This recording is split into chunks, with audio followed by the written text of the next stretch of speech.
امام الانبیاء صلی اللہ علیہ وسلم نے گھر والوں کے ساتھ کیا اخلاق کی؟ جاؤ مسجد نبوی کے اطراف میں ذرا آج سے 1450 سال پہلے 1450 سال پہلے کا منظر سامنے رکھو۔ مسجد نبوی کے 7 ازواج مطہرات کے حجرے بنے ہوئے تھے، ایک نہیں 9 حجرے بنے ہوئے تھے۔ 9 بیویاں تھیں آپ کی بیک وقت، کل 11 ازواج، ایک وقت میں 9 بیویاں حیات تھیں۔ پوچھو ذرا امام الانبیاء صلی اللہ علیہ وسلم نے گھر والوں کے ساتھ کیا رویہ کیا کہ وہ آپس میں ایک دوسرے پہ رشک کیا کرتی تھیں۔ کتنی خوش قسمت ہے عائشہ کہ وہاں رسول اکرم صلی اللہ علیہ وسلم کا زیادہ جی چاہتا ہے جانے کو، تو آپ علیہ السلام نے ان ازواج مطہرات کا دل رکھا، ایک ایک کی صفات بیان کی، تاکہ کسی کے دل میں یہ نہ پیدا ہو کہ ہمارے شوہر میرے ساتھ کوئی فرق کا معاملہ کرتے۔ کبھی بھی کسی غزوے میں تشریف لے گئے، آپ نے قرآن اندازی کی، 9 بیویاں اکٹھی ساتھ نہیں لے جا سکتے، ایک جائے گی ساتھ، آپ نے قرآن اندازی کی، جس کا نام نکلا ان کو ساتھ لے گئے۔ آپ نے یوں دل رکھا، بچوں کا اس انداز سے دل رکھا، اور تو اور قریبی رشتہ داروں کے ساتھ، گھر کے والدین کے ساتھ۔ آج بیٹا اپنے باپ کو جب یہ کہتا ہے ابا جی تسی تے چپ کرو تخلق غلیشا، مجھے بات کرنے دو، جب یہ باپ کو یہ کہتا ہے تو یہ قرآن مجید کی اس آیت کا کیا کرے گا؟ آؤ ذرا پیغمبر کے اخلاق، اس عظیم اخلاق کے مالک پیغمبر پر قرآن مجید سورہ بنی اسرائیل کی جو آیات اتری ہیں والدین کے حق میں، ان کے ساتھ آپ نے کیا معاملہ کرنا ہے؟ وَقَضَى رَبُّكَ أَلَّا تَعْبُدُوا إِلَّا إِيَّاهُ وَبِالْوَالِدَيْنِ إِحْسَانًا إِمَّا يَبْلُغَنَّ عِنْدَكَ الْكِبَرَ أَحَدُهُمَا أَوْ كِلَاهُمَا فَلَا تَقُل لَهُمَا اف۔ یہ خطاب حضور کو ہے، مگر مجھے بتائیے کہ رسول اکرم صلی اللہ علیہ وسلم کے والدین حیات تھے؟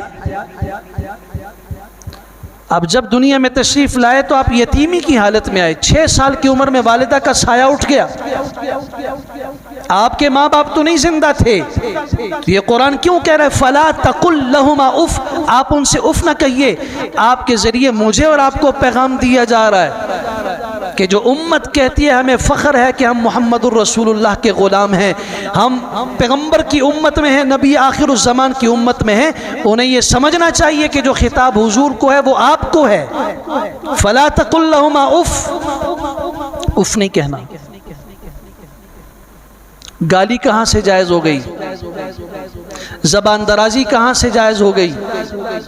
انہیں یہ کہنا کہ تسی چپ رہے ہو، یہ کہاں سے جائز ہو گیا؟ جہاں اف کی اجازت نہیں۔ اف کا مطلب کیا ہے؟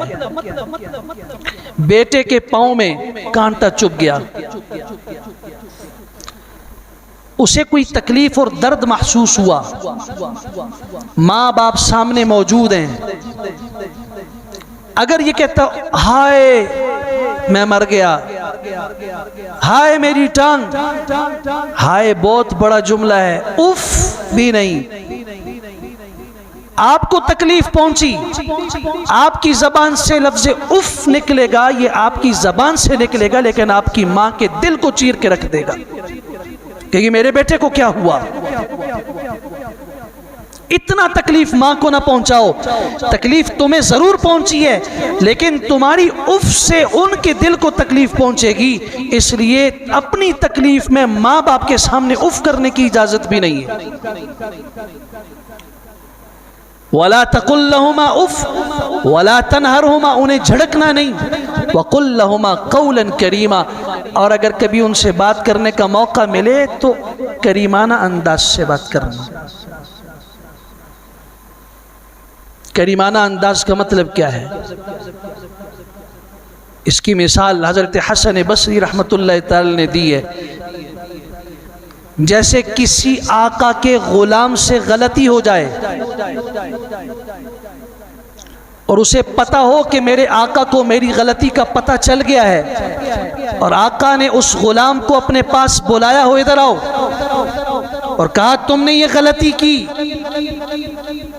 تم نے یہ جرم کیا، تو وہ غلام اپنے آقا کے سامنے کیسے جواب دے گا؟ چونکہ غلامی کا زمانہ نہیں ہے، لیکن آپ استاد اور شاگرد کے بیچ میں مثال سے سمجھ سکتے ہیں۔ کسی طالب علم سے شاگرد سے غلطی ہو جائے اور استاد اسے بلائے کہ تم نے ایسا کیا ہے، تو وہ کیا کہتا ہے؟ جی غلطی ہو گئی،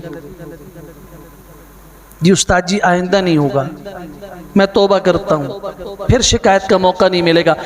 جس انداز سے یہ غلام اور یہ شاگرد اپنی غلطی کے معلوم ہونے پر اپنے استاد اور اپنے آقا کے سامنے بولتا ہے، اس انداز سے ماں باپ کے سامنے بولنے کو قُل لَهُمَا قَوْلًا كَرِيمًا کہا جاتا ہے۔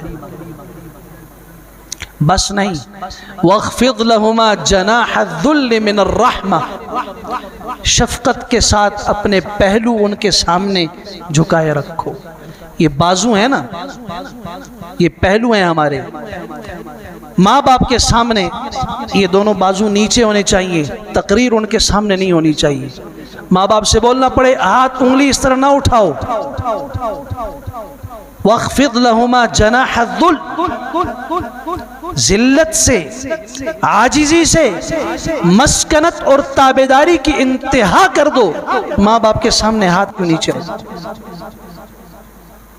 اور صرف یہ نہیں، وَقُلْ، اور اپنے رب سے یہ دعا کرتے رہو، رَبِّ ارْحَمْهُمَا كَمَا رَبَّيَانِي صَغِيرًا، اللہ میرے ماں باپ پہ ایسے رحم فرما جیسے بچپن میں انہوں نے میری تربیت کی۔ بچپن میں کس محبت کے ساتھ تربیت کی گئی، کبھی باپ کی گود میں پیشاب کر دیا،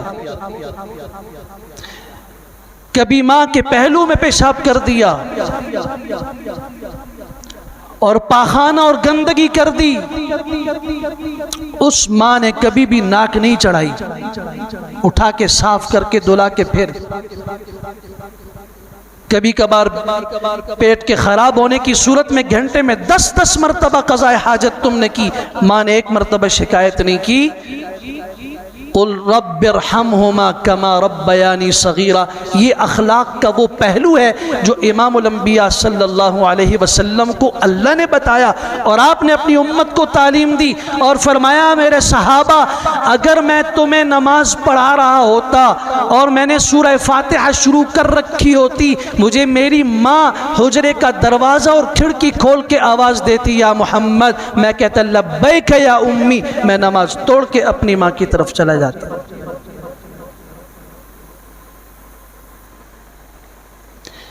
یہ وہ اخلاق ہیں جو گھر کے اخلاق ہیں۔